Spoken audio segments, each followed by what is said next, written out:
통계청이 오늘 발표한 2019 한국의 사회동향 자료를 보면 2017년 기준으로 약 14%인 65세 이상 고령 인구가 2067년에는 47%까지 늘어납니다.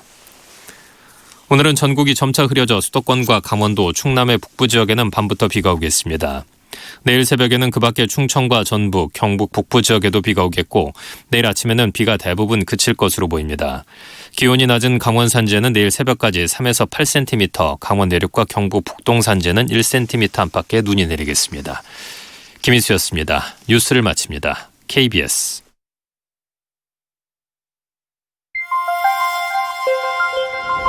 대한민국 중심 채널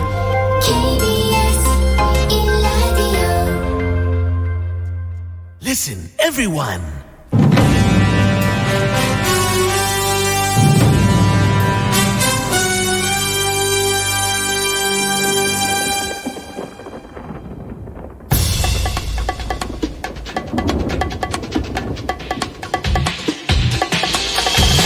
김용민 라이브.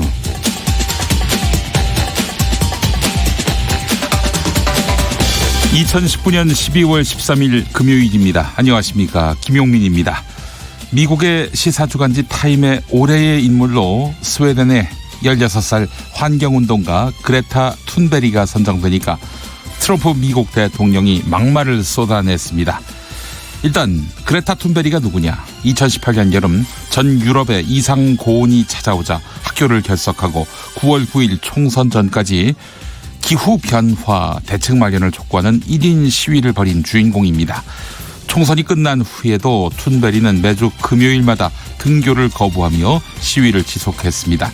세상에 그 이름과 행동이 알려진 다음에는 지난 9월 UN 기후행동 정상회의에 초청을 받기도 했지요. 이때 친환경 태양광 요트를 타고 대서양을 횡단하고는 여러 정상들과 만나서 대화를 나눴습니다. 그리고 야단을 쳤습니다. 우리는 대규모 멸종이 시작되는 시점에 와 있고 사람들은 고통받으며 죽어가고 있다. 생태계가 붕괴하고 있다. 이런 말로 말이죠. 이 자리에 있었던 도널드 트럼프 미국 대통령은 툰베리의 레이저 눈길을 받아야 했습니다. 파리 기후변화협약 탈퇴 의사를 밝히며 미국의 지구적 역할을 외면한 주체가 바로 트럼프 대통령 아닙니까? 당시 그 레이저 눈길을 못 본 척했던 트럼프는 툰베리가 타임지로부터 올해의 인물로 선정되자 아주 웃긴다.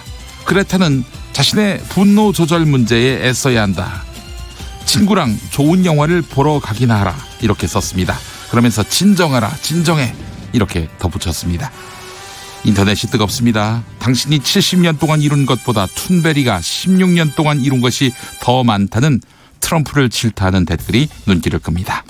품격과 체면을 잊고 막말을 쏟아내도 부끄러움을 모르는 일, 비단 세계 최강국 대통령만의 일인가요?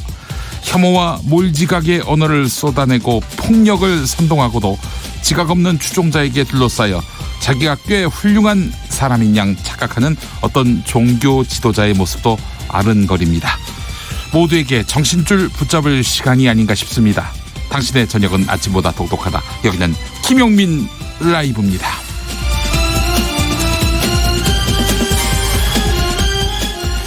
네, 대한민국에서 가장 겸손한 스피커가 되고 싶은 KBS 1라디오 듣고 계십니다. 유튜브에서 KBS 1라디오 검색하시면 용수처 모습 바로 보실 수 있습니다. 자, 한 주의 깔끔한 마무리 용수처장 김용민과 함께 하시기 바라겠습니다. 오늘도 저녁 7시까지 힘차게 달려봅니다.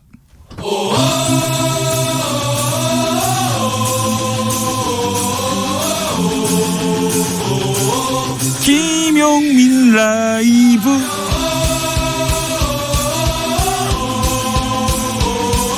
매일 오후 5시 5분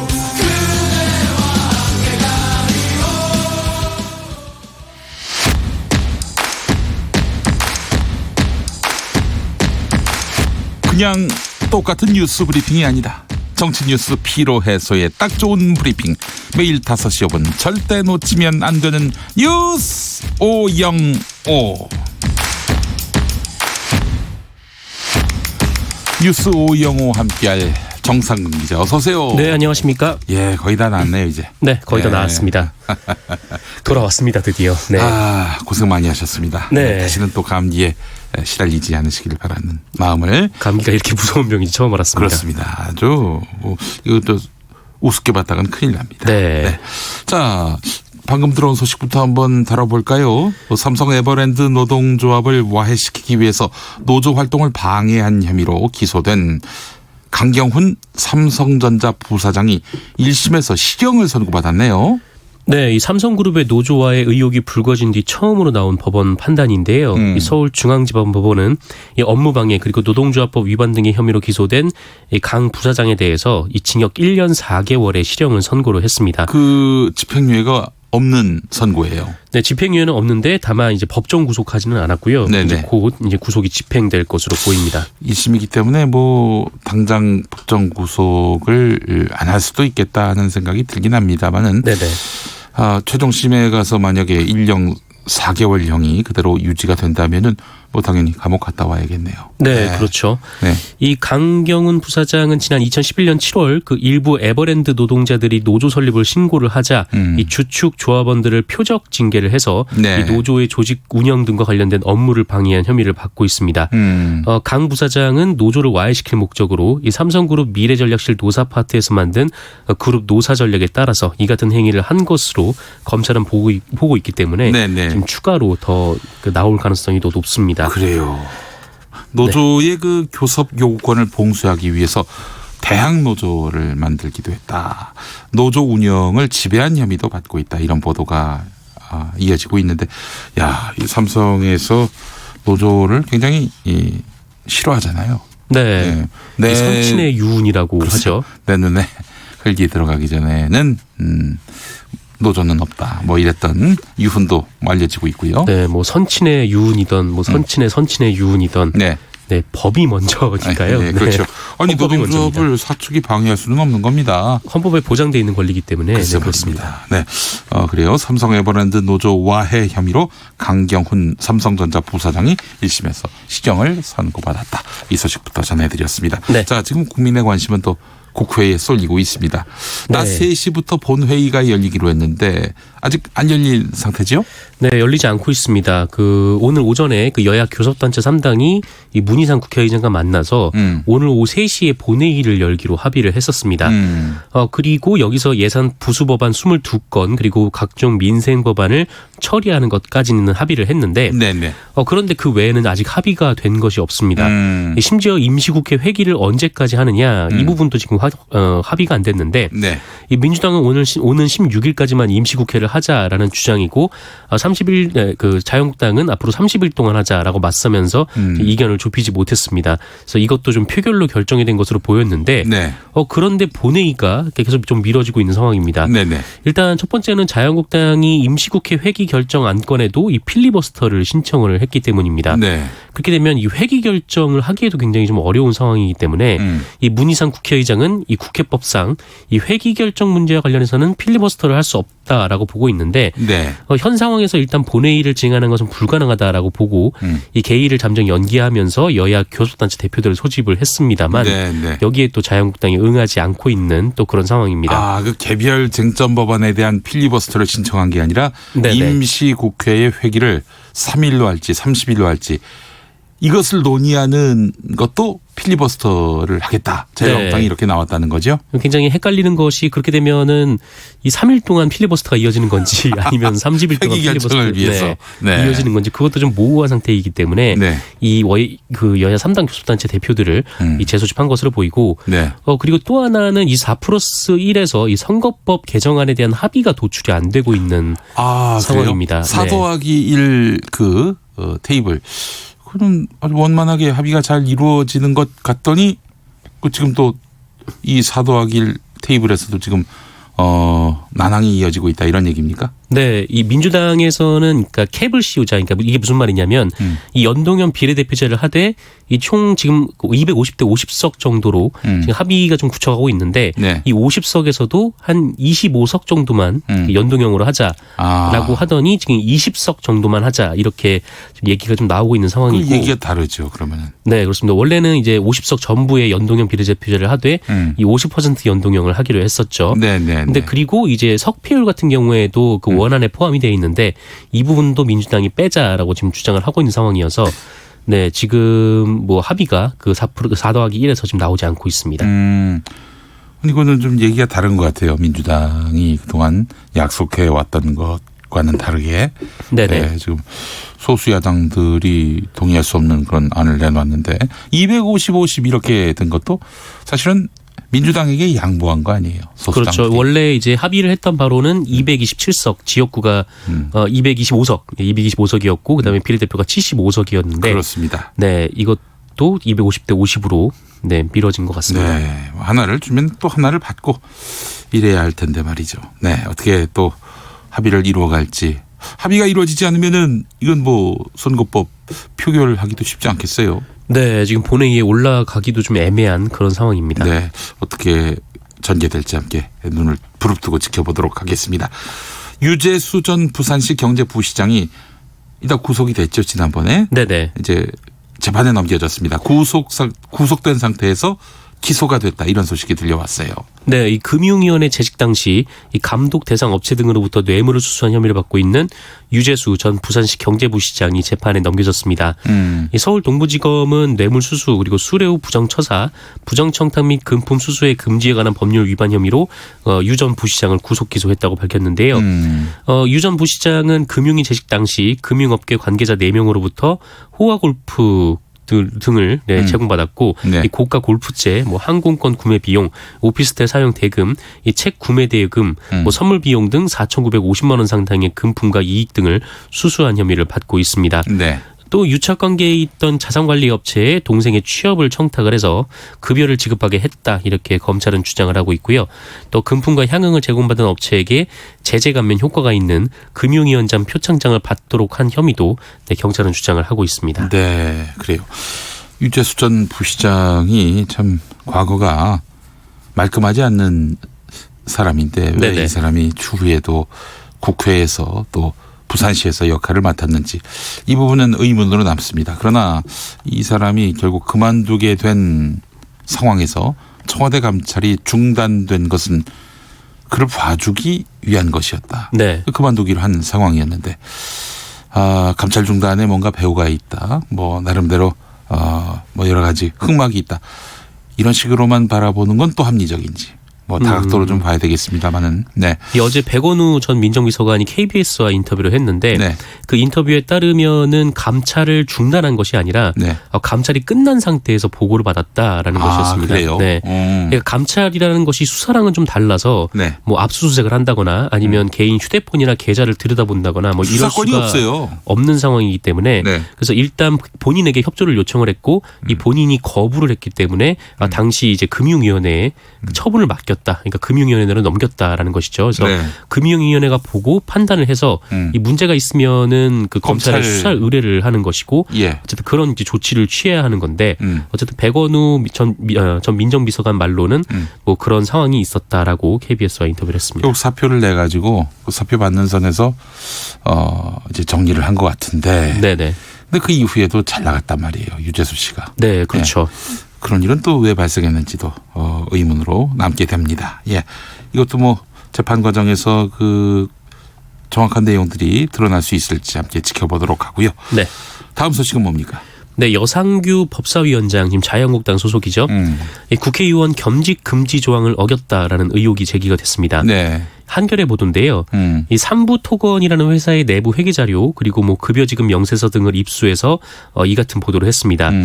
이 보도에 따르면 이 국회 법제사법위원장인 여상규 의원은 2003년 11월 이 변호사 시절에 이 개인 자격으로 삼부토건과 법률 고문 계약을 맺은 뒤에 이 지난 1월까지 이 비상임 법률 고문력에 위촉된 상태를 유지를 했습니다. 이분이 2008년부터 국회의원을 했단 말이죠. 네네. 2003년 시절에는 이런 법률 고문 계약을 맺은 것은 문제가 없습니다. 네, 맡을 수 있죠. 네, 변호사였기 때문에. 네. 그리고 그 이후로도 뭐 한동안은 문제가 없었습니다. 법적으로 문제가 없었던 그런 상황이고. 네네네. 그런데 이제 2014년 8월부터 겸직과 영리 행위가 국회의원들에게 금지가 됩니다. 네. 그래서 2014년 이후부터는 좀 문제가 되는데 네. 그런데 여상규 의원은 그 이후에도 계속해서 겸직을 계속했고 이 기간 이 직원들의 월급날 그러니까 삼부토건의 직원 월급날인 이 매달 25일에 네. 월 100에서 200만 원 정도를 그 여상규 비상임고문 급여 명목으로 고정 지급했다라는 네. 겁니다. 예. 여상규 의원은 그 한겨레 신문과의 통화에서 이 고문료는 당시 소속된 법무법인과 삼부토건 사이의 일이다. 본인과는 무관하다라면서 이 겸직 금지 전에는 법률 자문을 해줬고 이 개인 계좌로 고문료를 받기도 했지만 이 겸직 금지를 규정한 국회법 시행에 맞춰서 법무법인을 퇴사했다라고 말을 했습니다. 네.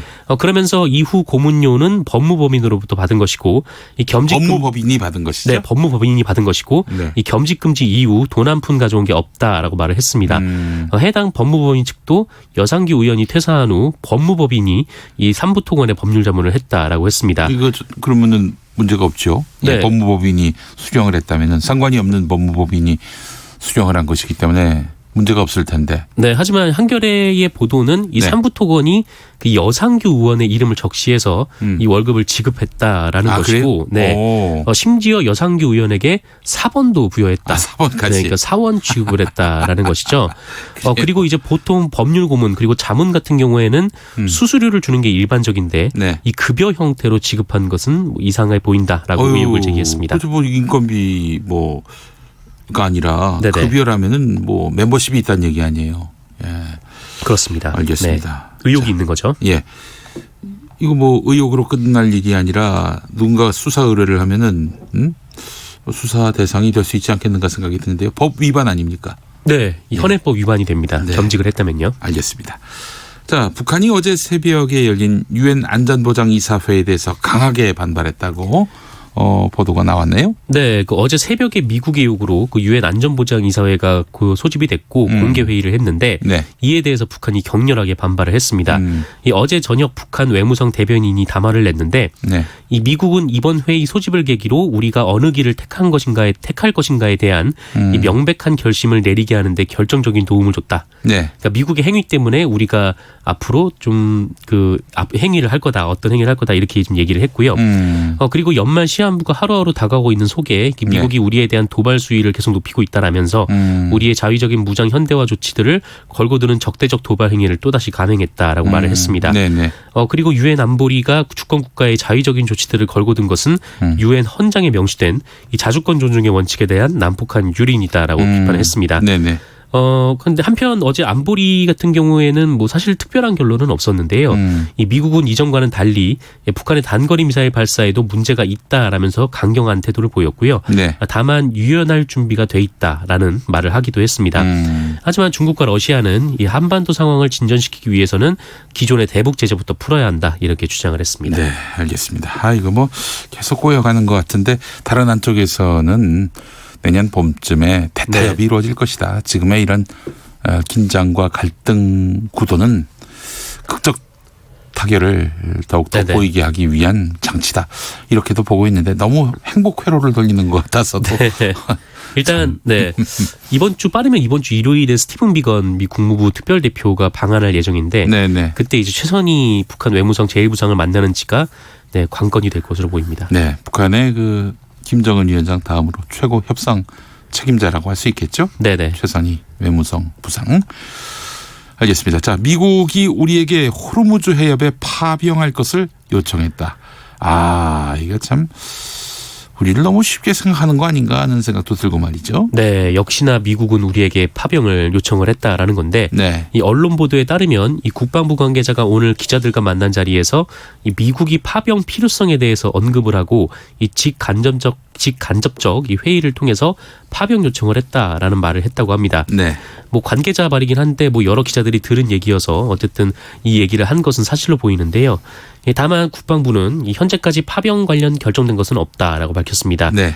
이 미국은 이란의 도발을 막겠다면서 이 호르무즈 해협에 군사력을 배치를 했고 또 우리를 비롯한 각국에 이 호르무즈 해협 공동 호위 동참을 요청을 하고 있는데 네. 앞서서 일본은 이를 거부를 한 바가 있습니다. 일본은 거부를 했어요. 네네. 네. 한편 어제 이 정의용 국가안보실장 주재로 국가안전보장회의 상임위원회 회의가 열렸는데 여기서 이 호르무즈 해협 인근에서 한국 국민과 선박을 보호하고 이 해양 안보를 위한 국제적 노력에 기여하는 방안을 검토했다. 그러니까 파병을 검토했다라고 합니다. 다만 그 방식에 대해서는 여러 안이 논의된 것으로 보이는데 일단 참모 한 명을 그 미국이 주도하는 이 국제해양안보구상 지휘통제부에 파견하는 방안을 검토 중이고요. 네. 이후에 이 청해부대의 작전 방향을 넓히는 방식 등을 검토 중이라고 합니다. 네. 그래서 이것은 뭐 미국의 파병 요청을 외면할 수만은 없는 상황에서 또 이란과의 관계 악화도 고민을 해야 되기 때문에 일단 뭐 참모 한 명을 보내는 정도, 네, 이 정도로 좀 고민이 나온 것으로 좀 언론은 해석하고 있습니다. 자, 이번 사태 호르무즈 해협에 파병이 불가피한 상황은 사실 미국이 초래한 것입니다. 지난 해였죠. 기억이 납니다. 지난해에 그 이란과의 핵 합의를 네네. 미국이 일방적으로 파기했고 이란이 반발하니까 호르무즈 해협과 페르시아만 주변에 항공모함을 파견했어요. 네. 이것 때문에 미국과 이란 사이에 군사적 긴장이 고조되니까 해상로를 보호해야 한다라면서 우방들에게 파병을 요청한 겁니다. 이 우방 중에 하나인 일본은 거부를 한 상태고요. 네, 그렇습니다. 네. 자, 그래요. 이란과 외교적 교섭에 나선다면 미국이 그게 제일 확실하고 본질적인 그런 해답을 얻을 수 있는 방법이 아닐까 하는 생각이 듭니다만. 네, 사실 기존의 합의를 유지하는 것이 가장 좋은 방법이 아닌가 생각이 들고요. 기존의 합의를 또 깬 측이 네네. 미국이죠. 네, 알겠습니다. 자, 정상근 기자 수고 많이 하셨습니다. 고맙습니다. 네, 걸어가기님, 미국은 동맹이란 말을 자기들 편한 대로 쓰는 거 아닙니까? 라고 하셨습니다. 교통정보센터 다녀오겠습니다. 오수미 씨. 네, 이 시각 교통정보입니다. 금요일 퇴근길을 앞두고 각 도로들마다 정체가 상당합니다. 특히 주요 고속도로 위로 정체가 점점 극심해지고 있는데요. 경부고속도로 부산 방면 한남에서 서초, 신갈에서 수원, 안성 일대까지 수도권 정체를 벗어나면 이후 북천 안에서 망양휴게소, 금호 분기점과 양산 분기점에서도 각각 느리게 이동을 하고요. 또 구서 일대에서도 서행입니다. 남해고속도로 부산 가는 길 7원 분기점에서 하만 2터널, 대저 분기점에서 덕천 쪽으로 천천히 지나가고요. 반대 순천 쪽으로는 사천터널 안에서 작업 여파로 2km 막히고 있습니다. 서해안고속도로 서울 쪽 서평택 분기점부터 밀리기 시작해 화성 휴게소까지 12km 느리게 이동합니다. 계속해서 매송 일대와 일찍 분기점에서 금천까지 답답합니다. 영동고속도로 인천으로 가는 길 양지 터널에서 정체를 시작으로 신갈에서 관교터널, 군자에서 영동선 끝까지 정체가 이어집니다. 지금까지 KBS 교통정보센터였습니다. 김용민 라이브 용피즈 온더 블럭 방송 내용 중 일부를 들려드립니다. 잘 들으시고 빈칸에 들어갈 단어를 맞춰주세요. 전두환 씨가 군사 쿠데타를 벌여서 정권을 잡은 지 40년 되는 오늘. 네. 전 씨가 12.12 사태 주역들과 서울 강남의 고급 음식점에서 점심 식사를 즐겼다고 합니다. 이 모습을 포착한 사람은 다름 아닌 임한솔 정의당 부대표입니다. 이 식당의 식대 어느 정도였는지도 파악하셨다고요? 네, 아주 고급 식당이었습니다. 등 고급 요리가 나온 식당이었는데요. 네네. 최소한 20만 원 이상의 1인당 그런 예. 코스 요리를 즐긴 것으로 보입니다. 힌트 드릴게요. 중국 3대 진미 중 하나로 꼽히죠. 정답 보내실 곳은요. 문자는 샵 9730, 짧은 문자 50원, 긴 문자 100원, 모바일 앱 콩으로 보내시면 무료입니다.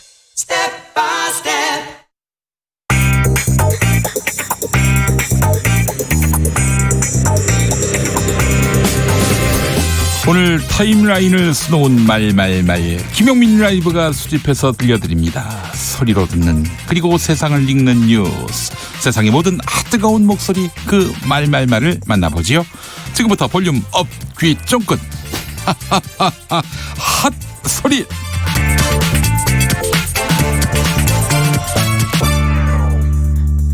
북한이 말한 크리스마스 선물은 무엇일까? 통일부 장관을 지낸 정세현 민주평화통일자문회의 수석부의장은 미국이 유엔 안전보장이사회를 소집해서 북한에 경고를 한다고 해서 북한이 행동을 멈추지는 않을 것이다. 셈법을 바꿀 수 있다는 것이 확인되지 않으면 북한은 대륙간 탄도미사일 ICBM을 쏠 것이다 이렇게 말했습니다. 그러면서 북한이 인공위성 각도로 인공위성을 쐈다고 하면서 ICBM을 발사할 것으로 예측된다. 그렇게 한다면 유엔이 제재를 가하기가 어렵게 된다 이렇게 말했습니다. 자, 미사일과 인공위성은 어떻게 구분할 수 있을까요? 쉽지 않죠. CBS 라디오 김현정의 뉴스쇼 인터뷰 들어보시죠. 문제는 약간 각도를 이렇게 잡아가지고 쏘면은 포물선을 그리면서 다시 대기권 밖으로 나갔다 대기권 들어오면 그게 미사일이고. 그렇죠. 대기권 밖으로 나가서 그냥 그대로 가면 인공위성인데 위성이고. 직각으로 쏘아 올려서 인공위성을 궤도에 올렸다고 주장하면은 그 미사일이라고 하면서 제재를 하기가 어렵게 됩니다. 기술적으로.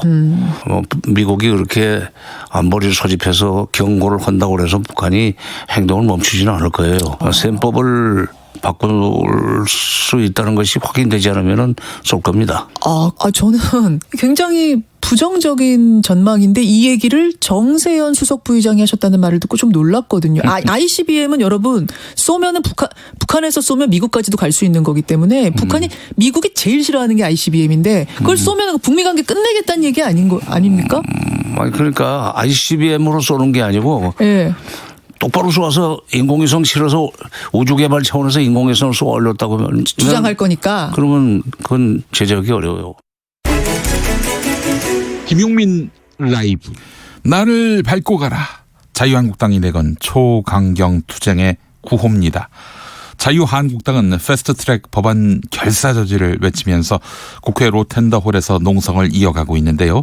이런 가운데 더불어민주당은 우리는 우리 길을 가겠다 이런 입장입니다. 홍익표 더불어민주당 수석 대변인은 협의도 안 하고 나를 밟고 가라 이렇게 말하는 것은 언어 도단이다. 무엇보다도 자유한국당의 태도 변화가 먼저다. 협상의 문은 열려 있지만 자유한국당 협상 파트너로서의 신뢰감이 떨어졌다 이렇게 밝혔습니다. KBS 1라디오 김경래의 최강시사 인터뷰 들어보시죠. 기본적으로 그 자유한국당 태도 변화가 선행돼야 됩니다. 지금과 같은 방식으로 한다면 스스로 자유한국당이 고립을 자초하는 겁니다. 우리 더불어민주당이 여당이 제1야당의 뭔가 대화의 문을 닫을 이유도 없고 그분들과 협의를 안 할 이유도 없습니다. 아시겠지만 작년 말부터 해서 특히 금년 같은 경우는 3월부터 7월까지 거의 국회를 계속 보이콧했고요.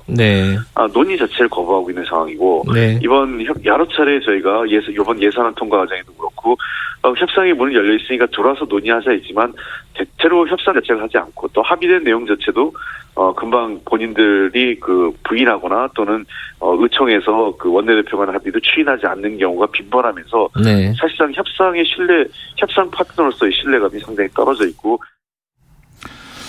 더불어민주당이 검찰 공정수사 촉구 특별위원회를 만들었습니다. 그러자 자유한국당에서는 문정권 국정농단 3대 게이트 진상조사본부를 만들었네요. 이런 가운데 홍문표 자유한국당 의원은 역사상 가장 공명정대한 검찰총장이 윤석열 검찰총장인데 여당은 검찰 공정수사 촉구 특별위원회를 만들었다. 촌극이다. 그러면서 한국당은 국정농단 3대 게이트 조사에 착수했다. 이렇게 말했습니다. 자유한국당이 역사상 가장 공명정대한 검찰총장으로 윤석열 총장을 꼽았네요. YTN 라디오 노영희의 출발 새 아침 인터뷰 들어보시죠.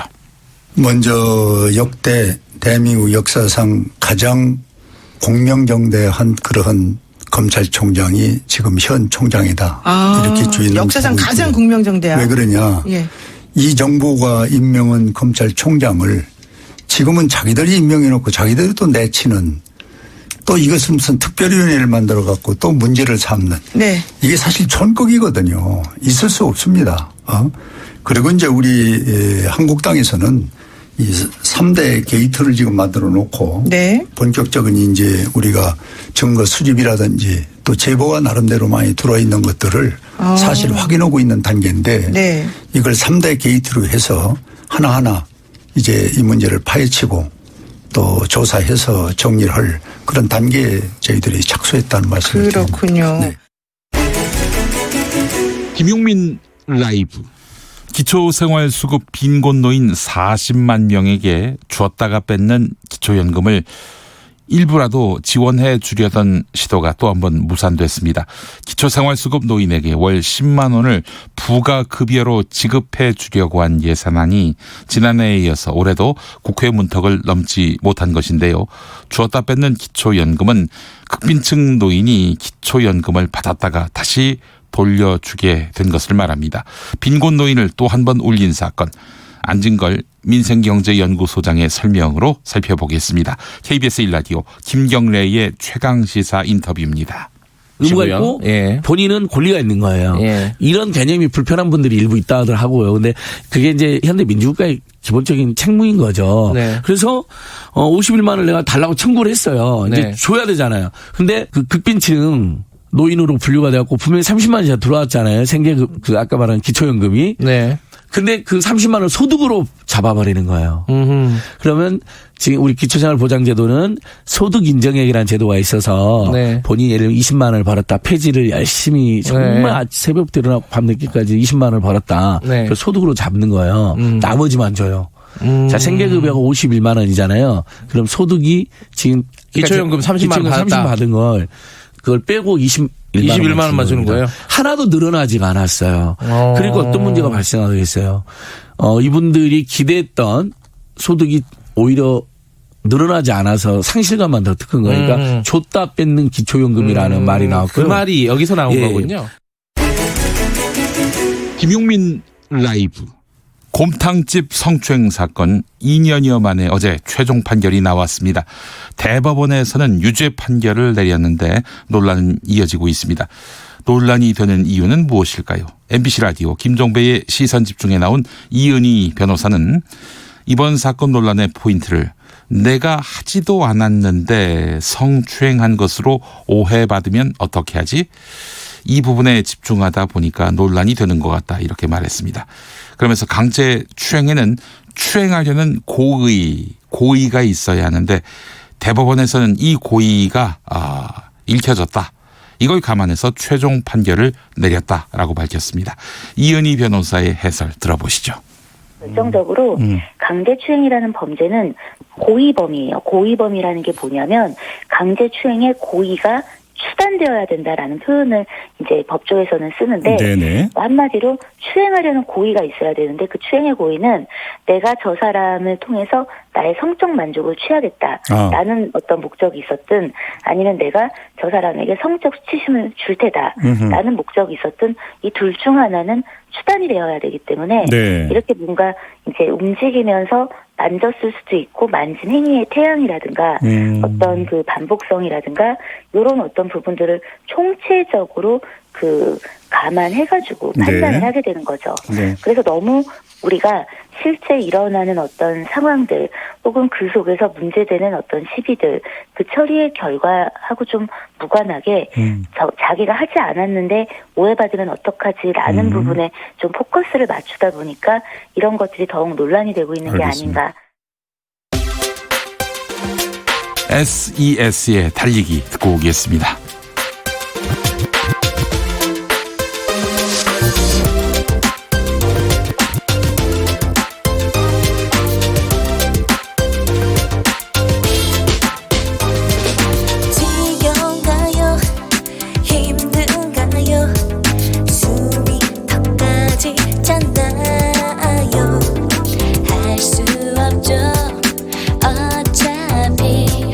시작해버린 것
인터뷰.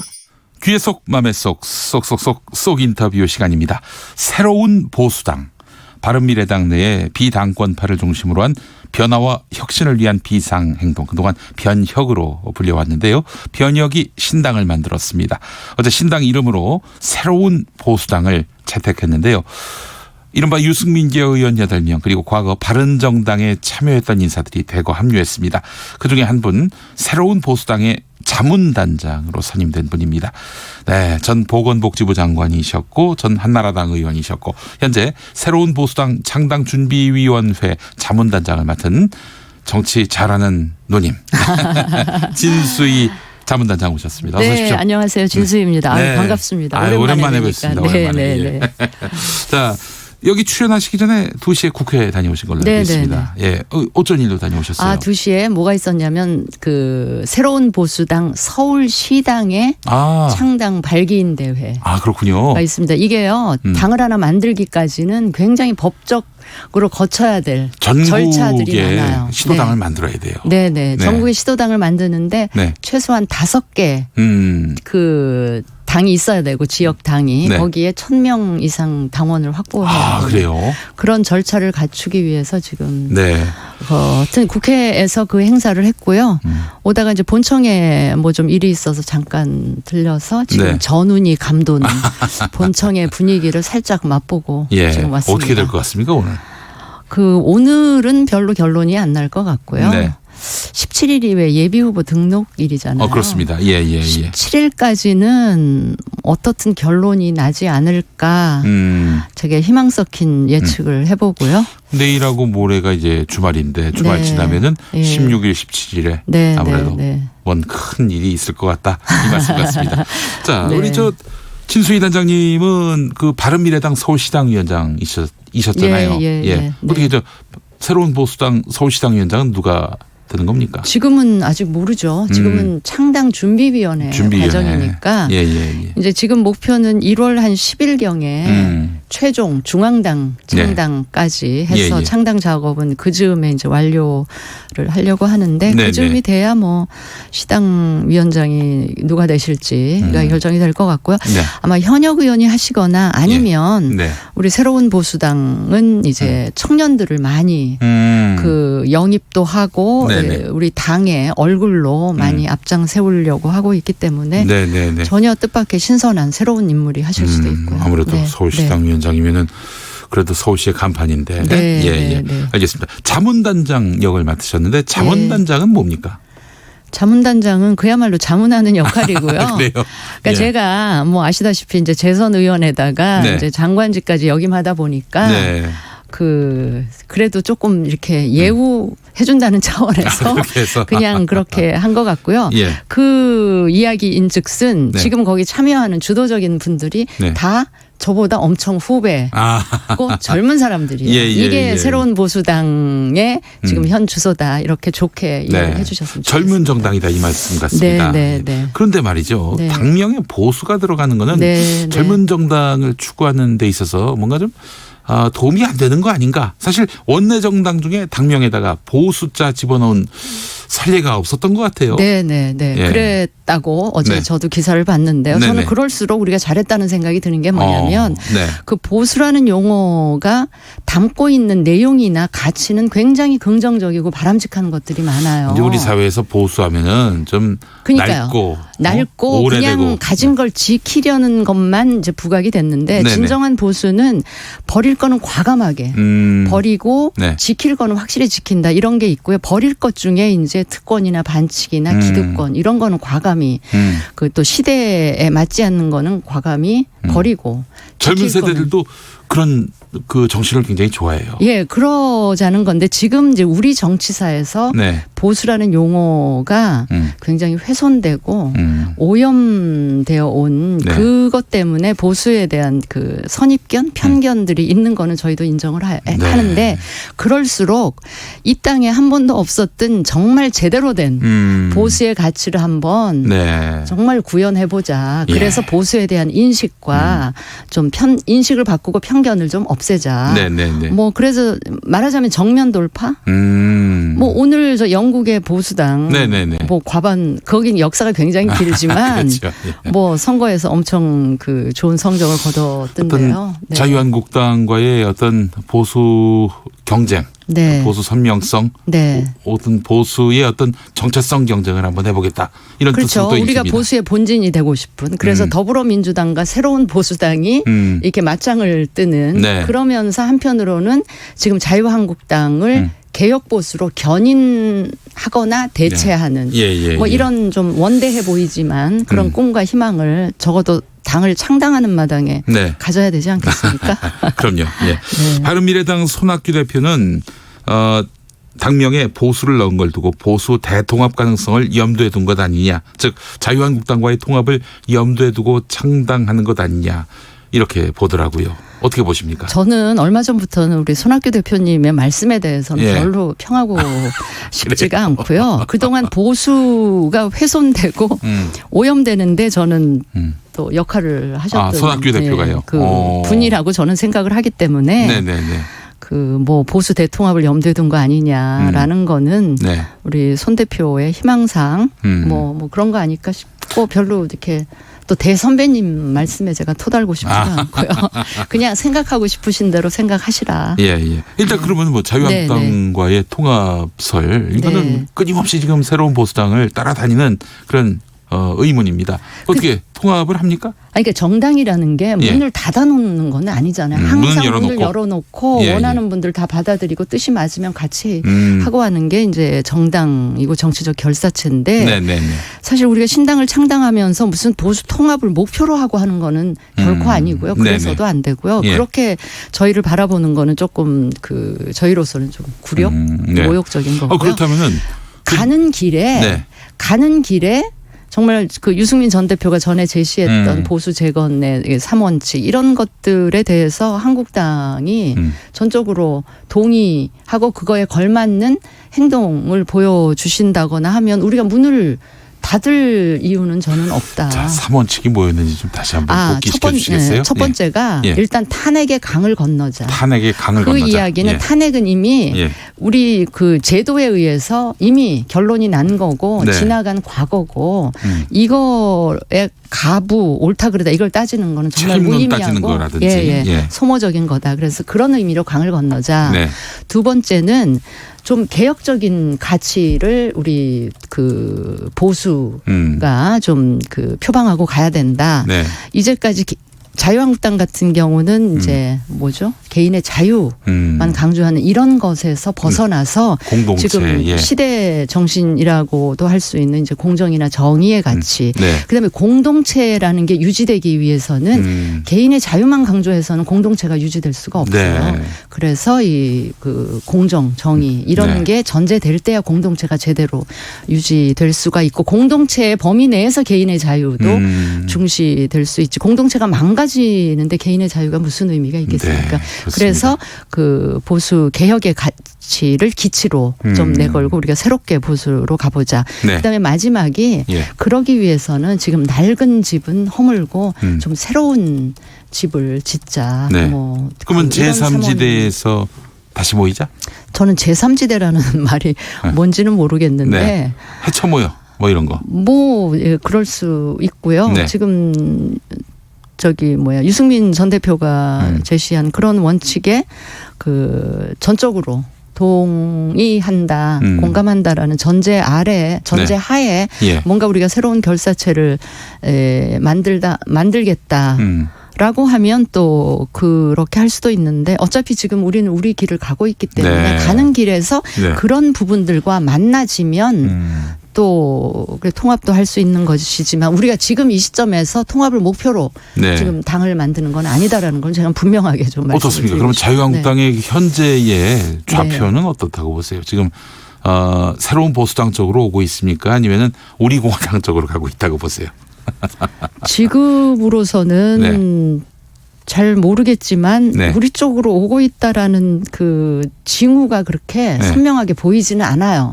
그런데 그게 이제 그 이야기를 취재를 제가 해보면 선거법의 결론에 따라서 그 좀 스탠스를 황교안 대표가 정할 것이다. 뭐 이런 이야기가 어떻게 있더라고요. 뭐 시나리오별로 좀 짚어주신다면 어떻습니까? 그건 되게 정치 공학적이라 제가 여기서 말씀드리는 게 맞는지는 모르겠는데 네네네. 진짜 선거법이 지금 4+1 거기서 얘기하는 대로 그다음에 정의당한테 되게 유리한 쪽으로 결론이 나면 굳이 통합하는 것보다는 각자 하는 게 전체 파이 보수 진영의 전체 파이에는 더 도움이 되지 않겠는가 뭐 이런 거고 그렇지 않고 근데 4+1 협의체 안대로 가기에는 민주당도 굉장히 부담이 있을 거예요. 왜냐하면 예산안이나 다른 법안은 몰라도 이 게임의 룰인 선거법을 제1야당 그것도 100석이 넘는 제1야당을 제끼고 이 선거법을 처리한다는 거는 두고두고 굉장히 그 안 좋은 선례다 이제 역풍의 가능성도 있기 때문에 자유한국당은 현재 연동률을 많이 낮추자 이렇게 얘기하고 있고 민주당도 지금 4+1 협상 테이블에다가 연동률 50%는 너무 심하다. 좀 더 낮추자. 그러고 있는 것 같아요. 한국당 안이 좀 더 관철이 된다면은 그때는 그래서 뭐 통합하는 게 최종적으로 유리할지 각자가 하는 게 의석상 더 그 보수 전체로 볼 때 유리할지 뭐 그 계산을 하겠다는 뜻인 것 같은데요. 그거는 이제 자유한국당이나 황 대표의 생각이시고 저희 입장에서는 그런 것보다는 일단 보수의 가치 그래서 국민들로부터 몸집 불리기 위한 통합이 아니고 정말 그 박수 받는 좀 국민들이 고개를 끄덕끄덕거릴 수 있는 그런 통합이어야 한다라는 전제는 분명하게 저희가 하고 있죠. 알겠습니다. 자, 이 또 새로운 보수당과 관련해서 꼬리표처럼 따라붙는 그 이름이 있습니다. 바로 안철수의 합류 여부. 이 부분입니다. 자, 안철수계 의원들 지금 신당 참여하시는 분도 있고 안 하시는 분도 있고 그런데 이런 가운데 안철수 의원이 신당에 참여하지 않는다 이런 보도도 나오고 있고요. 어떻게 파악하고 계십니까? 글쎄 오늘 그 비서실장을 통해서 불참 의사를 이제 확실히 하셨더라고요. 그런데 오늘 발표된 걸 보니까 이미 불참 의사 확실히 했다라고 말씀하신 것 같은데 사실은 얼마 전에는 뭐라 그러셨냐면 안철수 대표가 안철수 대표 쪽에서 참여 여부를 내가 말한 적이 없다 이렇게 이야기를 하셨던 걸로 기억하는데 오늘은 불참 의사를 이미 확실히 밝혔다 이렇게 얘기를 하시니까요. 뭐 저희들은 같이 하셨으면 좋았겠다 생각은 하지만 그 다른 사람의 정치적 입장을 강요할 수는 없는 거잖아요. 그대로 존중해드리는 게 맞다고 생각을 하고 단 이제 소위 말하는 안철수계의 비례대표 의원님들이 이제 뭐 어떻게 하실지는 조금 두고 봐야 되는데 나오는 이야기가 보수 당명 때문에 우리가 가기 힘들어졌다 이렇게 얘기를 하시는데 실제로 한 인터뷰에서 안철수계 의원이 당명을 보수당으로 하면은 중도로 못 간다는 것 아닌가? 뭐 이렇게 말했다고 합니다. 그거는 당명 우리가 그 새로운 보수당이라고 새로운 자를 굳이 앞에 붙인 거는 정말 제대로 된 보수 하겠다는 것이고요. 제대로 된 보수를 하게 되면 저는 중도에 계신 유권자들 얼마든지 그 저희들을 지지할 수 있게 할 수 있다는 자신감 같은 게 있습니다. 그래요. 안철수계 의원 중에는 권은희 의원도 지금 지역구 의원으로서 동참하고 있는데 말이죠. 어떻게 그분도 그 신당 그 기획 단장도 같이 하시면서 안철수 전 대표의 합류 여부가 그분의 정치 그 방향에 어떤 영향을 미칠지 이 부분도 사실 궁금해집니다. 근데 그건 제가 권은희 의원이 아니라서 제가 그분을 대신해서 뭔가 얘기를 할 수 있는 입장은 아니고요.